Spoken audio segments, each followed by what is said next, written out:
തമിഴില് രജനീകാന്തിന്റെ അല്ലെങ്കിൽ രജനീകാന്ത് ഏറ്റവും ഇഷ്ടപ്പെട്ട ഒരു നടൻ എന്ന് പറയുന്നത് നമുക്ക് ലാലേട്ടൻ മമ്മൂക്ക അവരുടെ സിനിമ കൊണ്ടാണ് നമ്മൾ വളർന്നത്. അപ്പോൾ അവർക്ക് അവിടെ കൂടെ ഒരു കഥാപാത്രം ചെയ്യാൻ കിട്ടുവാണെങ്കിൽ എന്ത് ക്യാരക്ടറായിരിക്കും ചെയ്യണമെന്ന് താല്പര്യം?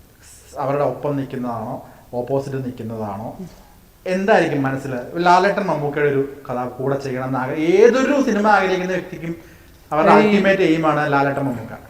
മറ്റേ അയ്യപ്പന്റെ ചാനലില്ലേ, ശിവനും മഹാവിഷ്ണു സംഗമിച്ചിട്ട് എന്ന് പറയുന്ന പോലെ മമ്മൂക്കയുടെ ലാലേട്ടന്റെ മോനായിട്ട് ഞാൻ ജനിച്ചോട്ടെ. ഞാൻ പോടും. അല്ലാണ്ട് ഇപ്പൊ ഞാൻ എന്താ പറയാ, എനിക്ക് എന്ത് കിട്ടിയാലും ചെയ്യാൻ ഇഷ്ടമുണ്ട്, അവരുടെ കൂടെ അഭിനയിക്കാൻ എനിക്ക് ഇഷ്ടമാണ്. അപ്പൊ എനിക്ക് 2 ക്യാപ്ഷൻ കിട്ടി. അവ എന്നിട്ട് ജനിച്ചപ്പോ കരിയോര് വേണമെന്നൊക്കെ ആൾക്കാർക്ക് പറയാനാവും. ഒരുപാട് കളിയാക്കൽ കേട്ടിട്ടുണ്ടോ? പിന്നെ അത് സ്വാഭാവികമല്ലേ, കറുത്തിരിക്കുന്ന ആൾക്കാരെ സ്വാഭാവികമാണ്. എനിക്ക് കിട്ടിയിട്ടുണ്ടാവില്ല അത്യാവശ്യം. ഇല്ല, ഞാനിപ്പം ഉള്ള സർക്കിളിലേക്ക്, കാരണം ഞാൻ ആസ് ആൻ ആക്ടർ പണിയെടുത്ത് തുടങ്ങിയിട്ടുള്ള സർക്കിളിൽ സ്കൂൾ ഓഫ് ഡ്രാമ ചെന്ന് തൊട്ടൊന്നും അങ്ങനെ കാര്യമായിട്ട്.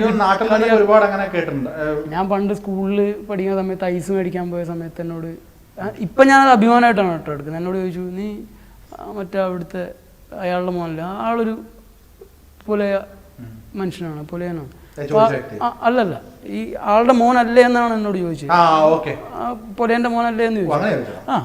അപ്പം എനിക്കത് ഹേർട്ടായിട്ടുണ്ട്. പക്ഷെ പിന്നീട് ഞാനിപ്പോൾ അതിനെ ഒരു അഭിമാനമായിട്ടാണ് എടുക്കുന്നത്. എന്താണ് പൊലേന്റെ മോനാണെന്ന് ചോദിച്ചാൽ ഞാൻ സന്തോഷിക്കണമെന്നാണെന്ന് പറയാൻ ഞാൻ ഇപ്പോഴാണ് പറഞ്ഞേനെ. എനിക്ക് ആ ഭാഗ്യം കിട്ടിയില്ല, പക്ഷെ ഇപ്പോഴാണ് ഞാൻ സമ്മതിച്ചേനെ. ആയിരിക്കാം, പൊലേനോ പറയനോ ആശാരിയോ നമ്പൂരിയോ ആരെങ്കിലും ആവട്ടെ, മനുഷ്യനായ പോരെന്നാണ് ചോദിക്കുന്നത്.